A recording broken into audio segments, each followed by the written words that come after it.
October 12, 2023, 6:47 a.m. Security cameras at Riverside Park in Columbus, Ohio capture a woman in athletic wear approaching the main jogging trail. She's wearing a purple running jacket, black leggings, white running shoes. Her blonde hair is pulled back in a ponytail. She's stretching against a park bench, checking her fitness watch, adjusting her wireless earbuds. Her name is Catherine Reynolds, 34 years old, mother of 2 daughters. Emma is 9, Lily is 7. Catherine works as a dental hygienist at a family practice about 3 miles from her home. She lives in a quiet suburban neighborhood with her husband David and their girls. Normal family, normal life, normal Thursday morning. Thursday mornings are Catherine's running mornings, the one time during her busy week that belongs only to her. 1 hour, 6:30 to 7:30. She wakes up early, puts on her running clothes. David gets the girls ready for school, makes breakfast, packs lunches. Catherine leaves the house around 6:20, drives to Riverside Park, parks in the main lot, starts her run. She runs the same route every Thursday, 3-mile loop around the park, through the wooded trails, along the river path, past the playground and picnic areas, back to the parking lot. Takes her about 45 minutes depending on her pace. Then she drives home, arrives by 8 a.m., just in time to kiss the girls goodbye before the school bus comes. It's routine, predictable, safe. Catherine has been doing this Thursday morning run for 2 years. Never had any problems, never felt unsafe. Riverside Park is well maintained, well patrolled, popular with joggers and dog walkers, especially in the early morning. Lots of people around, plenty of witnesses if anything ever happened. The security camera at the park entrance captures Catherine finishing her stretches at 6:47 a.m. She starts jogging, enters the main trail. The camera follows her for 12 seconds. Then she disappears around a curve, into the wooded section of the trail, out of camera view. That's the last confirmed footage of Catherine Reynolds on any security system. Within 2 hours, her husband would be calling police in a panic. Within 4 hours, search teams would be deployed across the park. And within 3 days, investigators would review CCTV footage from a traffic camera 1 mile from the park. What they saw on that footage would change everything. Would reveal that Catherine hadn't just disappeared during her morning jog. She'd been specifically targeted, followed, taken, by someone who'd been watching her routine for weeks. This is the story of Catherine Reynolds. How a mother's 1 hour of personal time became the moment she was taken. How investigators used security footage, traffic cameras, and digital forensics to piece together what happened. And how one crucial detail captured on CCTV led them to the person responsible. Catherine Marie Reynolds was born Catherine Marie Foster in Toledo, Ohio in 1989. She was the youngest of 3 children. Her father was a factory supervisor. Her mother worked as a school secretary. They were a working-class family, close-knit, supportive. Catherine was a happy child, good student, played soccer, participated in choir, had a close group of friends. She graduated from high school in 2007, attended Columbus State Community College, studied dental hygiene. She'd always been interested in healthcare but preferred the dental field. Liked helping people maintain their oral health, liked the schedule, liked the work-life balance. She graduated in 2009, got her license, started working at a dental practice in Columbus. That's where she met David Reynolds. He came in for a routine cleaning in 2010. They talked. He asked her out. She said yes. They started dating, got serious quickly. Both wanted the same things: marriage, family, stability. They married in 2012, bought a small house in a suburban neighborhood, started their life together. Catherine continued working. David worked in sales for a medical supply company. They were building their future, saving money, planning for children. Emma was born in 2014, Lily in 2016. Catherine took maternity leave for both, went back to work part-time after each baby, eventually returned to full-time when Lily started kindergarten. David's job was flexible. He could work from home when needed. They managed their schedule, coordinated childcare, made it work. By 2023, life was good. The girls were in elementary school, both doing well, happy, healthy. Catherine and David were settled in their careers, financially stable. Their marriage was strong. They had date nights, took family vacations, supported each other, parented together. Catherine's Thursday morning runs were important to her. She loved her family, loved being a mother, but she also needed time for herself. Time to think, time to exercise, time to decompress. That 1 hour every Thursday morning was sacred. David understood, supported it, made sure the girls were ready for school so Catherine could have her time. October 12th started like any other Thursday. Catherine woke up at 6 a.m., got dressed in her running clothes, purple jacket, black leggings, grabbed her keys, her phone, her earbuds, kissed David goodbye. He was already up, making breakfast for the girls. They were still sleeping. Catherine would be back before they left for school. She drove to Riverside Park, 5-minute drive from her house, arrived at 6:40, parked in her usual spot, near the main entrance. Convenient, well-lit, safe. Other cars were already there, other morning exercisers. She wasn't alone. Catherine got out of her car, locked it, walked to the park entrance, did her usual stretches, checked her fitness watch, made sure her playlist was ready, her earbuds were connected, everything was routine, everything was normal. At 6:47 a.m. she started her run, entered the trail, began her 3-mile loop. The security camera captured her entering the wooded section. Then she was out of view, running through the trees, along the familiar path, like she did every Thursday. By 8:10 a.m. David was getting worried. The girls were dressed, had eaten breakfast, backpacks ready. Bus would be there in 10 minutes. But Catherine wasn't home. She was always home by 8, always. Never missed saying goodbye to the girls. David tried calling her cell phone. No answer. Straight to voicemail. He tried again. Same thing. He texted, "Where are you? Girls need to catch the bus. Call me." No response. The bus arrived at 8:20 a.m.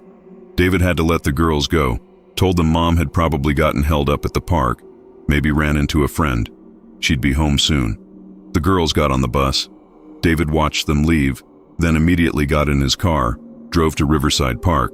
He arrived at 8:30 a.m., found Catherine's car, still parked where she'd left it, locked, empty, no sign of Catherine. David felt his chest tighten. Something was wrong. Catherine wouldn't just leave her car, wouldn't not answer her phone, wouldn't miss seeing the girls off to school.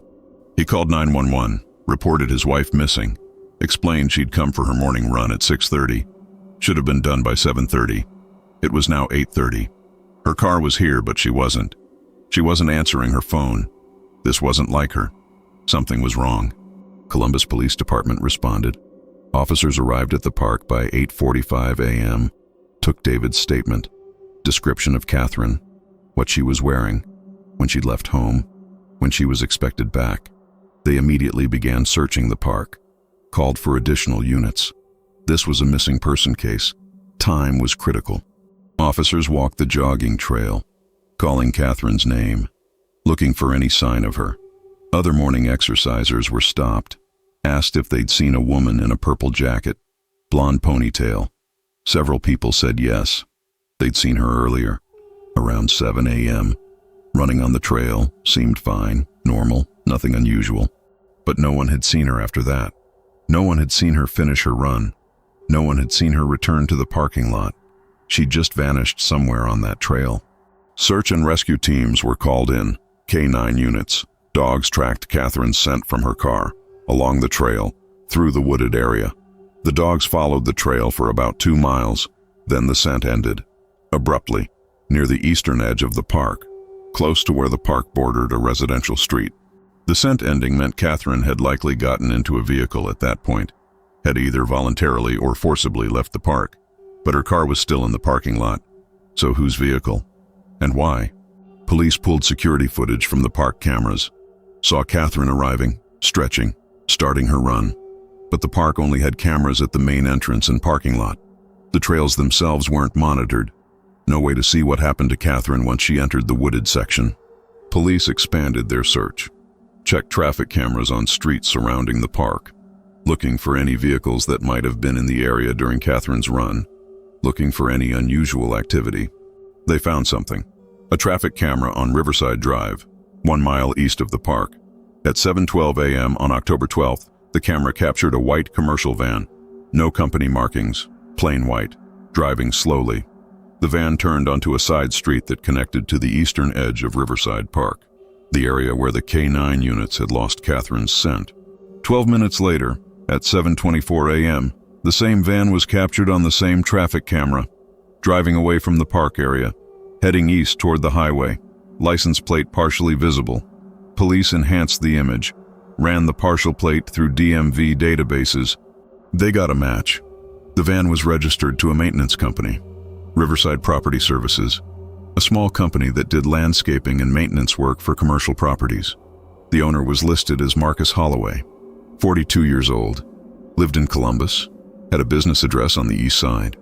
Police ran Marcus Holloway. No major criminal record, a few traffic violations, one misdemeanor trespassing charge from 8 years ago. Dismissed. Nothing that screamed dangerous. But his van had been near the park at the exact time Catherine disappeared. That was enough to warrant investigation. Detectives went to the business address, found it was a small office and storage facility. Marcus wasn't there. An employee said Marcus worked early mornings, did property maintenance before businesses opened, was probably out on a job site. Detectives called Marcus's phone. He answered. They identified themselves, said they were investigating a missing person case. His van had been captured on traffic cameras near Riverside Park Thursday morning. Could he explain why he was in that area? Marcus seemed cooperative, said he'd been checking on a property near the park, a small office building his company maintained. He'd driven by to assess some landscape work that needed to be done. Standard business, nothing unusual. Detectives asked if he'd seen anything suspicious. A woman jogging, blonde, purple jacket. Marcus said no, hadn't seen anyone like that. Had just driven by the property, taken some notes, then left. Whole thing took maybe 10 minutes. Detectives asked if he'd be willing to come to the station, answer some more questions, help with their investigation. Marcus said sure, no problem. He'd come in that afternoon, but Marcus never showed up. Detectives called him again at the scheduled time. No answer. Tried several more times over the next hour. No response. His phone went straight to voicemail. Now detectives were very suspicious. Marcus had been cooperative on the phone, agreed to come in, then disappeared. His phone was off. He wasn't at his business, wasn't answering calls. Why? They obtained a warrant for Marcus's business, his home, his vehicle. If he was involved in Catherine's disappearance, they needed to move quickly. Time was critical. Catherine had been missing for over 24 hours. Every hour that passed decreased the chances of finding her alive. Before we continue with what police found and how they located Catherine, if cases like this matter to you, make sure you're subscribed and hit that notification bell. We cover real investigations, real evidence, real families fighting for justice. Hit like if you think Catherine's story deserves to be told. Comment your thoughts. Because what investigators found in Marcus's van would reveal this wasn't random. This was planned. And Catherine wasn't his first target. Officers executed the search warrant on Marcus Holloway's property on October 13th. His business storage facility first, found landscaping equipment, maintenance tools, business records, nothing immediately suspicious. They searched his van. The white commercial van captured on traffic cameras. Found something concerning in the back. Zip ties, duct tape, a tarp, items that could be used for restraint, items that suggested something more sinister than routine maintenance work. They also found trace evidence. Forensic teams collected fiber samples, hair samples, anything that might link to Catherine. Those samples would be sent to the lab for analysis. Results would take time, but even finding those items was significant. Marcus's home was searched next, a small rental house on the outskirts of Columbus. Marcus wasn't there. His personal vehicle, a sedan, was gone. He'd clearly fled after speaking with detectives. Inside the house, investigators found more disturbing evidence. A laptop. On that laptop were files, folders organized by date and location. Inside those folders were photos, surveillance photos of women, taken without their knowledge. Women jogging, women exercising, women in public parks. One folder was labeled Riverside October. Inside were photos of Catherine Reynolds, taken over several weeks. Photos of her arriving at the park, photos of her stretching, photos of her running. Marcus had been watching Catherine, documenting her routine, learning her schedule, preparing to take her. Police also found search history on the laptop. Searches about remote locations, abandoned properties, how to avoid security cameras, how to disable cell phone tracking. This wasn't opportunistic. This was premeditated. Marcus had been planning this. An Amber Alert was issued for Catherine. Her photo, description, information about Marcus Holloway, his vehicle description, his photo. The alert went out across Ohio. News media picked it up. Catherine's disappearance was now public. Her family pleaded for information for Catherine's safe return. David spoke at a press conference, standing with Catherine's parents, her siblings, holding a photo of Catherine with their daughters. Please, if anyone has seen my wife, if anyone knows where she is, please call police. Our girls need their mother. I need my wife. Please help us bring her home. Tips started coming in. People who'd seen Marcus's vehicle, people who recognized him, people who'd had uncomfortable interactions with him. Police followed every lead, investigated every tip. One tip was particularly important. A woman called saying Marcus had done landscaping work at her office building 6 months ago. While there, he'd made her uncomfortable, had asked personal questions, had seemed to watch her through the windows. She'd reported it to building management. They'd switched to a different landscaping company. She'd forgotten about it until she saw his photo in the news. Police interviewed her, got details, pulled security footage from her office building from 6 months ago, saw Marcus on the property, saw him watching the woman, saw him taking photos with his phone. Similar pattern to Catherine. He'd been doing this for a while, targeting women, selecting victims. Police tracked Marcus's financial records, credit card transactions, bank account activity. Found something. On October 12th, the day Catherine disappeared, Marcus had made a purchase at a hardware store at 8:47 a.m. After Catherine had gone missing, after he'd left the park area, he'd bought shovels, heavy-duty trash bags, bleach. That purchase location was on the southeast side of Columbus, near a rural area. Detectives focused their search there, requested assistance from surrounding counties, organized ground searches, aerial searches, looking for anything, anywhere Marcus might have taken Catherine. On October 15th, 3 days after Catherine's disappearance, a farmer called police, said he'd seen something strange. A white van had been on a dirt road near his property on Thursday morning. Isolated area. No reason for anyone to be back there.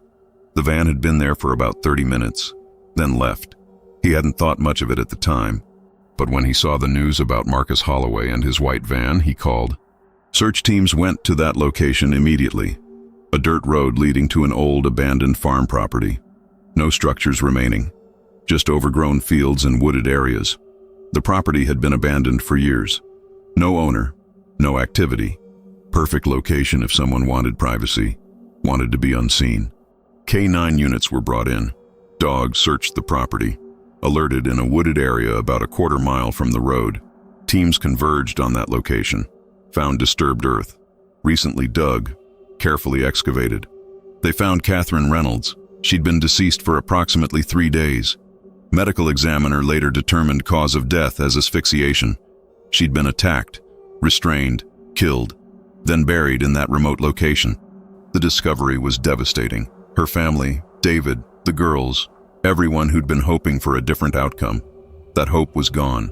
Catherine was gone. But now the focus shifted, from rescue to justice, from finding Catherine alive to finding Marcus and holding him accountable. Police issued a nationwide warrant for Marcus Holloway, charged with kidnapping and murder. His photo was circulated everywhere. Media coverage intensified. Everyone was looking for him. On October 18th, 6 days after Catherine's disappearance, Marcus was spotted at a gas station in Kentucky, about 200 miles south of Columbus. Someone recognized him from the news, called police. Kentucky State Police responded, found Marcus in his sedan, tried to stop him. He fled. High-speed chase ensued. The chase lasted about 15 minutes.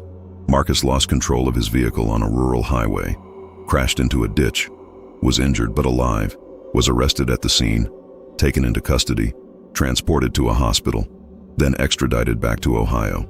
Marcus initially refused to talk, requested an attorney. Detectives had evidence, the traffic camera footage, the surveillance photos on his laptop, the hardware store purchase, the location where Catherine was found. Forensic evidence linking Marcus to Catherine. It was overwhelming. Marcus's attorney advised him to cooperate, to provide information. In exchange, prosecutors might consider removing death penalty from consideration. Marcus agreed to confess. He admitted to targeting Catherine, said he'd seen her jogging at the park weeks earlier, had become fixated on her, had started watching her, learning her routine. Thursdays at 6:30. Same route, same timing, predictable. On October 12th, he'd parked on the residential street near the park's eastern edge, had walked into the park, waited on the trail, knew approximately when Catherine would reach that section based on her usual pace. When she jogged past, he'd attacked her from behind, had restrained her, had forced her to his van parked nearby, had driven her to the abandoned property, had killed her there, had buried her, then tried to establish an alibi by returning to his normal work routine. The confession was detailed, chilling. Marcus showed little remorse, described everything clinically, like he was explaining a work project, not confessing to kidnapping and murder. The trial began in June 2024. Prosecutors presented the traffic camera footage, the surveillance photos, the hardware purchases, the confession, forensic evidence, timeline. Everything showing Marcus had planned, executed, and tried to cover up Catherine's murder. Catherine's family attended every day. David, her parents, her siblings. They wanted Marcus to see them, wanted him to understand the impact of what he'd done, the lives he'd destroyed. Emma and Lily didn't attend. Too young, too traumatic. But their presence was felt. Their drawings, their photos with Catherine, presented as evidence of what Marcus had taken. Not just a woman's life, but a mother, a wife, a daughter, a sister, someone loved, someone needed, someone whose absence left a permanent hole. The defense tried to argue mental illness, said Marcus had impulse control issues, didn't fully understand his actions, but the prosecution countered with evidence of planning, premeditation, the weeks of surveillance, the preparation, the attempt to cover up. This wasn't impulse. This was calculated. The jury deliberated for 7 hours. July 22, 2024, verdict returned. Marcus Holloway, guilty of first-degree murder, guilty of kidnapping, guilty of abuse of a corpse, guilty on all counts. Sentencing came 2 weeks later. The judge's statement was powerful. Mr. Holloway, you targeted Catherine Reynolds because you could, because she was alone, because she was vulnerable during her morning run. You stalked her. You planned her abduction. You took her from her family, from her daughters who will grow up without their mother, from her husband who lost his partner, from her parents who should never have had to bury their child. You showed no mercy. You showed no remorse. You took a life for your own gratification, for your own control. The court sentences you to life without possibility of parole for the murder, consecutive sentences for kidnapping and abuse of corpse. You will never be free. You will die in prison. And that is still inadequate for what you took from the Reynolds family and this community. Marcus showed no emotion, accepted the sentence in silence. He's currently incarcerated at Ohio State Penitentiary, maximum security, isolated. Will spend the rest of his life there. The case led to increased security measures at Riverside Park, additional cameras on trails, better lighting, more frequent patrols, emergency call boxes installed every quarter mile, changes that came too late for Catherine but might protect others. Catherine's family established the Catherine Reynolds Memorial Fund, supporting programs that provide safety resources for women who exercise alone, funding self-defense classes, emergency alert systems, educational programs about situational awareness. David has raised Emma and Lily alone, with help from family, from Catherine's parents who moved closer to help with the girls. It's been hard. The girls miss their mother, ask about her, look at photos, watch videos. David keeps Catherine's memory alive, talks about her often, makes sure the girls remember how much their mother loved them. He speaks occasionally about the case, about the importance of park safety, about how quickly someone can be taken, how Catherine did nothing wrong, was just trying to take care of herself, have 1 hour of personal time, and that was when Marcus decided to strike. If this case affected you, hit that subscribe button, leave a comment, share your thoughts on safety while exercising alone. This channel covers real cases, real families, real justice. Hit like if you think Catherine's story matters. Share if you think people need to understand these risks. Marcus Holloway used Catherine's predictable routine against her, studied her, planned his attack, waited for the right moment, took her from a public park, from a place she should have been safe. The traffic camera footage was crucial. That one CCTV image of his van, that partial license plate, that led investigators to Marcus, led them to Catherine, led to justice.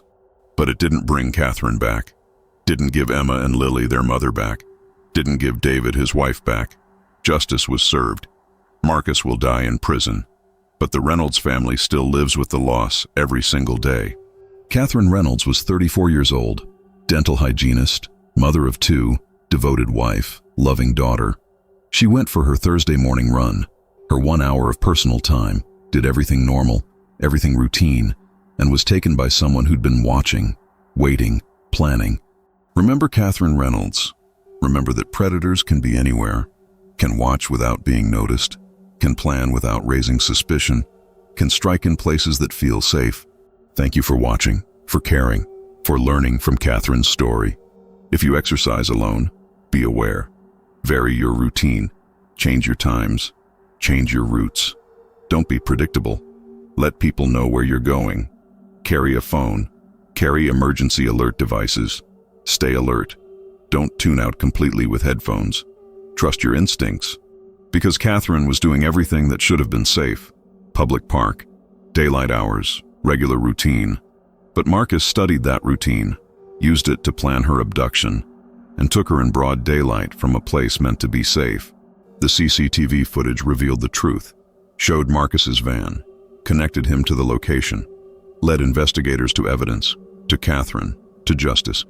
Technology helps solve crimes, but it doesn't prevent them. Awareness, vigilance, precaution, those can help prevent.